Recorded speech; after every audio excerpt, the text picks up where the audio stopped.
November 6th, 2025, and I'm in what feels like a power spot in my yard. This is Intrepid Citizens Council number 2. We'll be starting a YouTube channel just to get the transcriptions. And I've been, as I say, it took 3 years to finish all those different versions to where I felt like I was done, and that still holds true. 6 days before they shot Charlie, a lot of energies have changed since then, and I have a new voice. I'm owning more of my visioning that's part of my facts of life at this point. And there's a lot that's already been committed to video recording, and some of it might be transcribed into essays or whatever, but we're looking for a crew to just keep breaking out visualizations of new possibilities. And the energies keep changing.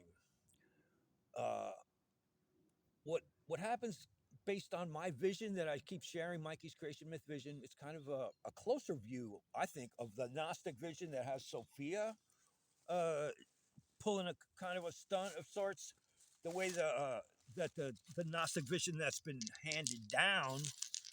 I have one that I saw myself personally after a week's worth of fasting and meditation, and I requested it, and it came on time. And I'm not going to reiterate all that, but it allows for the possibility that rather than all these competing, we have so many competing narratives going on, right? And they all say at the same time, they seem weirdly to be converging, because you have, let's say, I say there's 3 major meta narratives. Essentially, the materialist meta narrative, which it doesn't matter if you believe in spirit. The fact that we're dealing with the material plane and the science of it, and honoring the reality of that as truth, that's a meta narrative. There's another meta narrative that says the whole thing is that calls God source, and that comes from the Eastern schools where they don't always even use the word God, and sometimes they have the idea of many gods, and in any case, they don't have the idea of a single creator, masculine, intentional creator God, like the third meta narrative, which I'm calling the Jehovahite one, and that's respectful. I believe them all. I've seen what believe is not the thing at all. I arrived at my envisioning from nihilistic deconstruction of relativistic sense of value. I said, okay, what's anything transcendent truth about any of all this? It was my senior year at Phillips Andover, but I had only 1 credit, so I had plenty of time to do walking meditation for hours, meditating on reality. And I was wondering, what the hell, is there any transcendent truth to all of this before I go pick a career? And I arrived at, first of all, it's all because we have a human body. Eventually, you reduce all that nihilistically, and all you are left is a point of observation, which is up here, and your pineal gland. That's your point of observation. Your center of beingness is more down here as a heart center, and that's where you're perceiving emotions, and you have an intuitive sense of things at a body level. It turns out you also have another intuitive sense of things at a more mystical, more ethereal level. And then you have the observer who thinks it's making choices. It is making choices. You can choose to look at this or not. You can choose to dismiss me as a kook, or maybe think, wait a minute, everybody's talking something and it all seems to almost make sense, but there seem to be a lot of contradictions between different perspectives. And my visioning makes it that Jehovah at Sophia arises first out of the one source. And it's a 3-sided paradox that allows that to happen. That was part of the vision that came to me. Yeah, I came to a point where I couldn't think. There was no more objective logic thinking to do. I said, okay, I think I understand. Let's assume spirit is my own being able to presence all of this. My being there-ness as I perceive it. Let's call that spirit. And I will meditate and do, because I knew about vision questing. I didn't even know about the Buddha back then. I was 16. It was just as I was turning 17, I had these visions in February 1973. Stephen Greer had his connection with the with his near-death experience, set him on the course of the disclosure project that's going on right now. I think of him as a kind of a partner. I want people to understand that because I think something happened in that year, and I got a glimpse of something from a spirit dimension, let's say, and he got another glimpse of it from a different source. In fact, he describes perfectly the whole cosmos and all the different civilizations up to level 10. And I posted a link there. It's up near the top of my. I pin a lot of links to the top of my Facebook. I've been using Facebook as my own personal website, but we're going to make it more accessible. And it's not to convince anybody, but it's about to break out new possibilities and see which one of them actually starts working. And we're in a place where a lot of things can just be spoken out loud.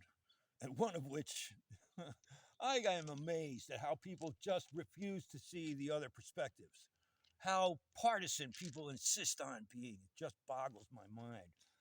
It boggles my mind how people insist on leaving it at a cartoon level and keep calling Trump the most evil thing. And you know, gee, is this like incentivized by us versus them, and the Democrats just have to oppose? Well, the Republicans do it too. But there's different levels of things, and it's not at all the same. There's something very toxic about the left, which is that they absorb very well-intentioned utopians like myself getting partially associated with the left, but the left has suddenly become a faith in top-down hierarchical government that doesn't even let you speak your mind. When did that become equivalent to a utopian progressive ideal that we could be living a happy planet and everybody taking care of each other gracefully as well as not destroying the planet? To me, that's a libertarian green vision where we're not asking anybody else to enforce anything. We're trying to understand as a community how to do it right. And the right wing at least has its grounding in the notion of real projects that create actual resource. And then you can wonder about how you're distributing it or how that's going to happen. And meritocracies that they believe in makes a lot of sense in terms of how things actually work. And it's the idea to ground things in the way things actually work. I think that's a good idea. But you still have the meta narrative that informs that, that's got Jehovah taking care of everything, so they don't necessarily worry about the world because that's Jehovah's idea. See, I just skipped ahead to a couple of things going on here. One of them is that strangely, even though it's a Christian belief in a God that's got it all under control, and we only have to take care of our own little business and not worry about it, and that's a little bit of wishful thinking. That yeah. On the other hand, they're the most realistic. They're doing businesses on the ground with real resources. And so they honor the material plane more so than the left wing, which is a strange combination of atheist, agnostic materialism, but also a kind of Buddhist one mind, everyone is intrinsically equal thing, which is real.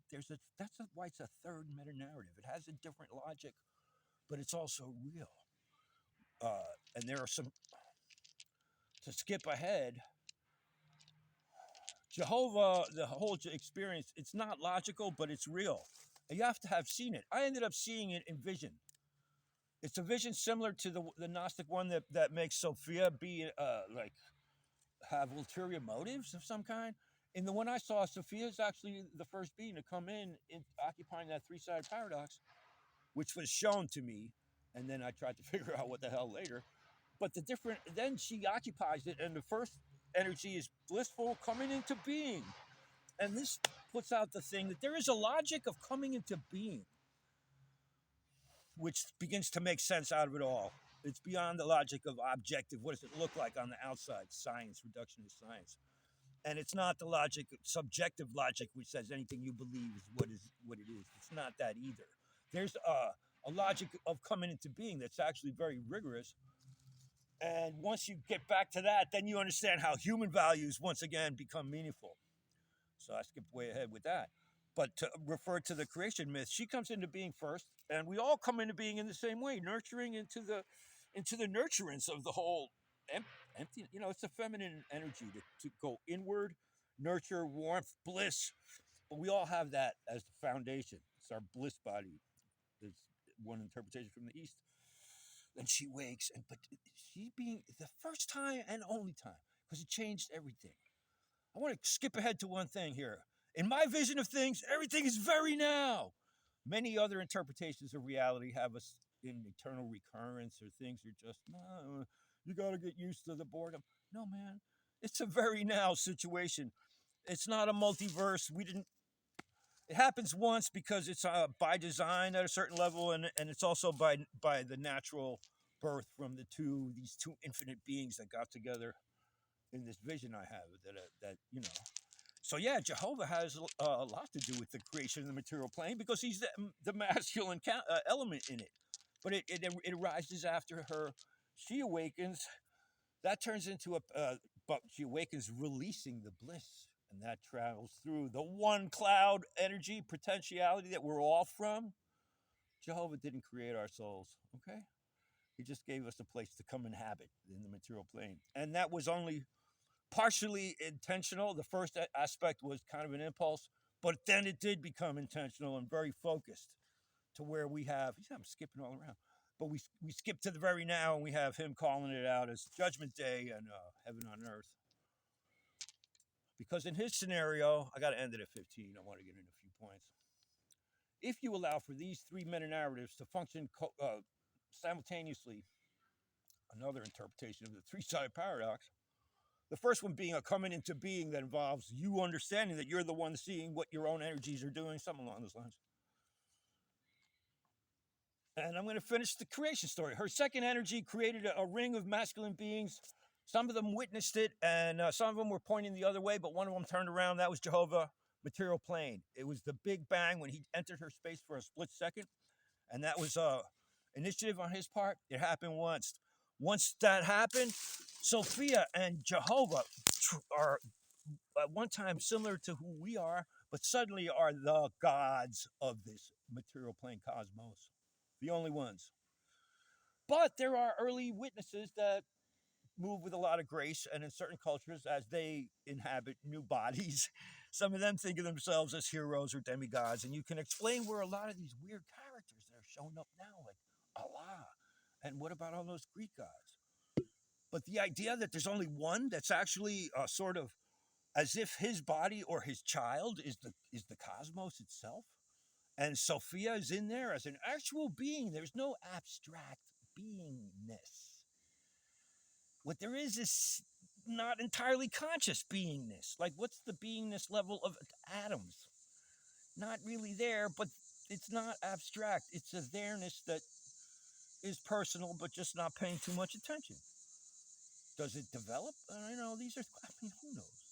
At the question, at the point, but what AI has actually figured out is that the level of complexity of organic molecules is impossible in a random.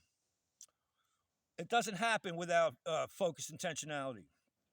And there's also been a development in math and quantum physicists, that level of math, that actually explains the whole physical part of the universe as quantum entanglement between the elements of integrity, which are outside the material plane.